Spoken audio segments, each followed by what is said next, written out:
Oh my gosh, do I have a lot of things to talk about this week. I am going to just give you a word vomit confessions of an indie author mom. And I mean specifically the homeschool mom who doesn't have a single second to herself.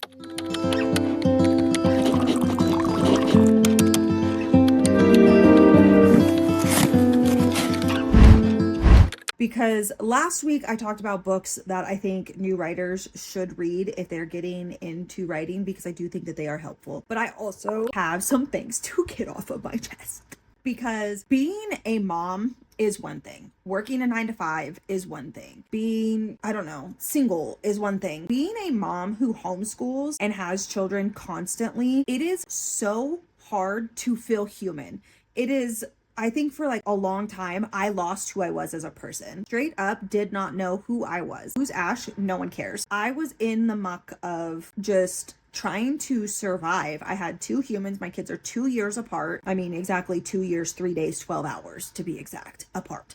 They are very close in age. They are completely different people, but also very similar in certain ways, especially when it comes to their stubbornness. I would like to say that it's their father's fault, but I'm pretty sure it's mine because they are mini me's in every single sense of the word, looks and everything. I spent a long time just surviving. I was in survival mode for so long. And I remember I looked at my life one day and I was like, I don't know who I am. I stopped teaching and I was probably not even 6 months out of teaching, but I was like, what do I do? I don't know what to do. My kids were too little to homeschool yet at the time that I quit teaching. And I was like, what do I do with my life? I don't know who I am. I'm miserable. I have no space. I have no time to breathe. What do I do? So I ended up getting back into reading, and that's how I started. I used to read all the time as a kid, and I loved reading. I'm a huge Harry Potter fan. I detached the author from the books because whatever, but those books saved my life as a kid. So I started reading and I got into fantasy, and then I got into romantasy, and then I got into dark romance. But when I was reading romantasy, the Crave series to be exact, there was something that happened in one of those books that I was like, I think I would have wrote that differently. And I sent it to my friend and I was joking and I was like, I would have rewrote this. And she's like, you should write a book. And I was like, no, I shouldn't. Like, I don't know what I'm doing. I have zero interest in being a writer. I have zero knowledge of being a writer. Like, I'd never do that. But then like the feeling just did not leave. And so I started tinkering with writing and I sent it to her and she's like, okay, no, seriously, I do think you should write a book. And I was just like, there's no way. Well, is way, because I did start writing a book and I loved it so much. I loved being able to create a world and escape and have something that was mine. And I think for a long time, I didn't have anything that was mine. My body wasn't mine. My mind wasn't mine. My time wasn't mine. My shower wasn't mine. My food wasn't, nothing was mine.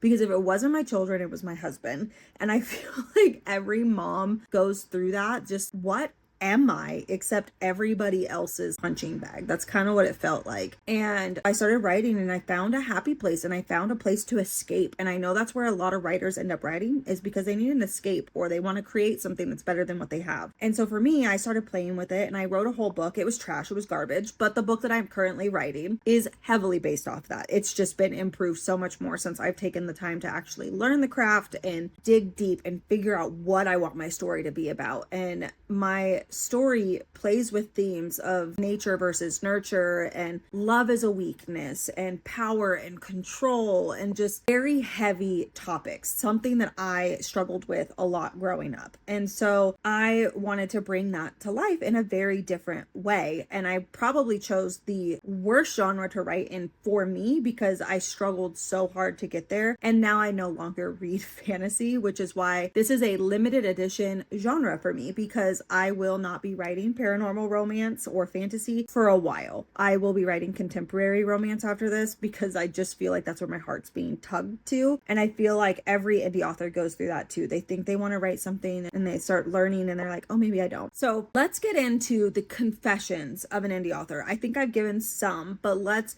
get into more. Confessions from a mother who happens to be a writer. The first one is the major productivity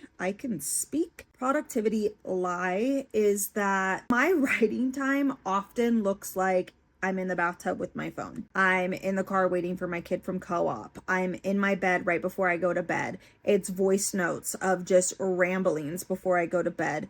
It's sometimes 5 minutes at my computer with a kid asking for a snack for the 10th time. It's being in the zone and being interrupted by something, anything, everything. Or if it's not an animal, it's a kid, it's a husband, it's a whatever. It's just life. I would love to sit down for hours at a time uninterrupted with zero sounds that I don't choose and just write. But the reality is that that's not going to happen for me because my kids are always with me. And my husband, when he is home, he does try to keep them away so I can have more productive time. But even then, my mom brain never shuts off. I know every other mom can relate. Hear them cry. If you hear a scream, you're just wondering, like, the good is it bad? What's happening? And then on top of that, I have a neurospicy brain. So I get distracted by anything and everything all of the time. And that's just, I don't know. I find myself going down these rabbit holes of like, I need to research this because I need to know for my book, but then I end up doom scrolling and I end up down a rabbit hole. And then I'll sit at my computer and my brain is so fried because maybe the homeschool day didn't go that well. And I'm just like, okay, I need to do different tomorrow. And it's just, sometimes it's really hard. Like, it is really hard to be productive when you know there is other ways. And then I feel guilty because if I'm sitting down at my computer and I'm trying to type and I'm trying to write a book or do whatever, I'm not spending time with my kids. So then I feel guilty. It's like this weird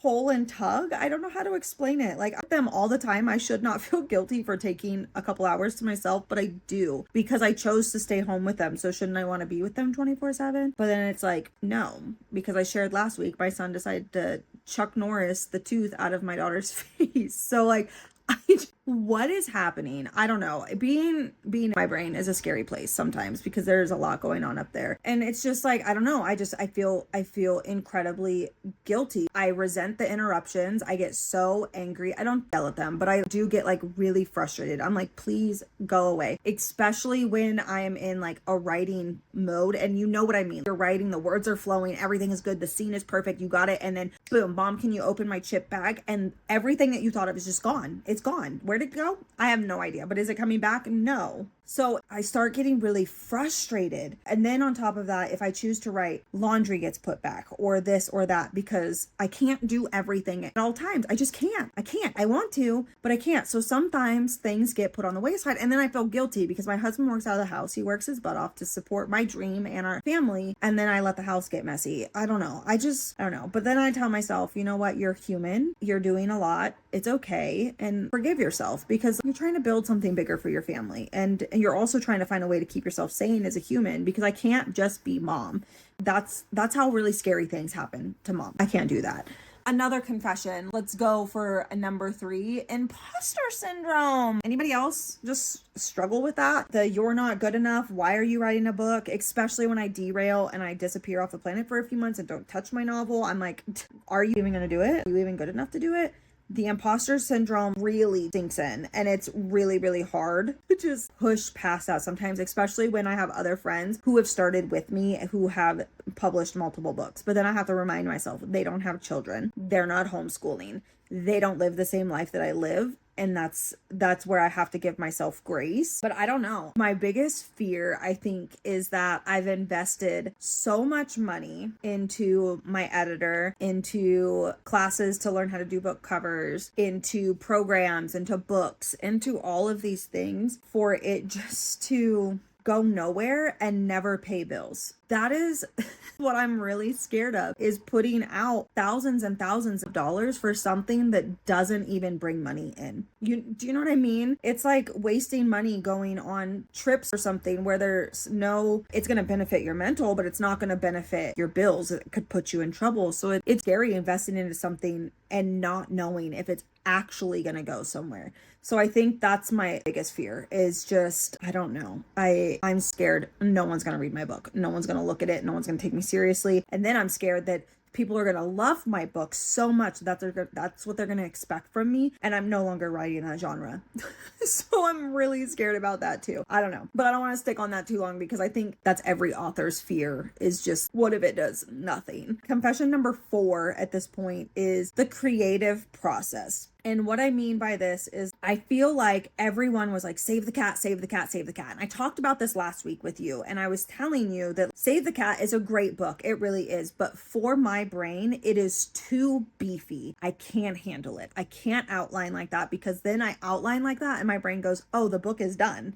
Let's just be done with it. So instead, my process looks like random notes, voice notes everywhere, scattered thoughts on my Scrivener pages. I just so many just like random places that thoughts are thought in. And I'm over here just trying my best to put it all together. Now, I do know that my creative process that I'm doing now is not going to work for the future because it's ineffective.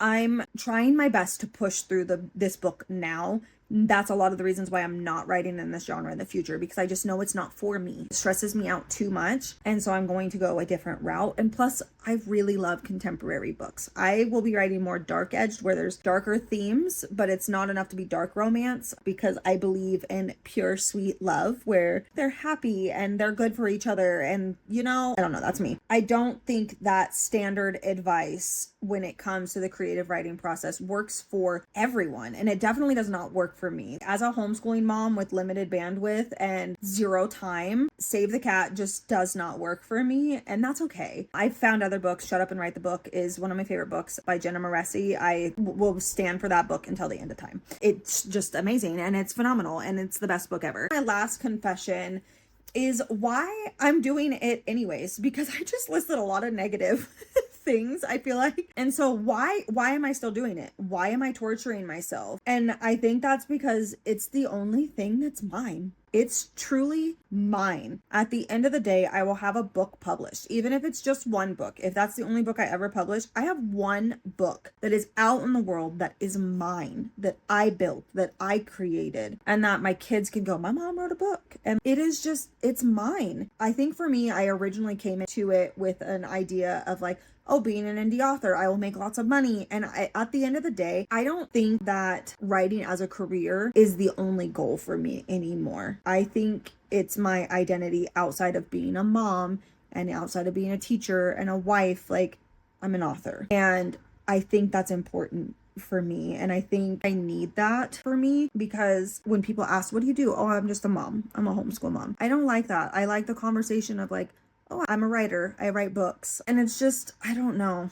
I want to know other writers, especially other moms or homeschooling moms, because I found you and I'm so happy that I found you. I just want to know one thing that you feel guilty about and share it with the community, because I feel like we all need support in this. I feel like we need someone that just understands us on another level. Homeschool moms can be super isolated and super alone. Yes, my kids are in co-ops, but co-ops aren't for me. Yes, I do play dates. They're not for me. I do get along with the parents that I do play dates with, and we are friends, but it's not the same. They don't understand me. I do have one friend that I have met that actually lives in my town, which is super, super awesome, because I can talk to somebody who gets me and I get them, and we write completely different genres. Her name is Olivia Snow, and she has published Mount of Lost Memories, which is a very interesting matriarchal system. And I really loved the book. And now she is working on a No Spice Regency romance. And she's still kind of trying to figure out her genre, which I feel like is very common with indie authors. But I feel like making friends in your community, especially if you can find author friends, is fantastic. But it's just hard. So if you don't have that option, let's build a community in the comments, because I do want other homeschool moms just like me to understand that you're not alone. There's plenty of us out there, I'm sure, and we're just not talking about it. And I think that's why I wanted to start my platform. And when I mentioned homeschooling, a lot of people were like, oh my God, I homeschool too. Instant follow, because there's not very many people like us that are talking about it. Other authors have kids, yes, but most of them send their kids to school and they write when their kids are at school. I don't have that option. I mean, I do, but I refuse to put my kids in the public school system, especially after being a teacher. Drop in the comment your confessions. What do you feel guilty about? What is some of your struggles that you're having as an indie author with kids around constantly? I would love to hear it, and I'm hoping you guys stick around. I will catch you guys next week. I don't know what the F I'm going to be talking about, but I'm just going to be here, real raw me, and I hope you like that. So catch you guys next time.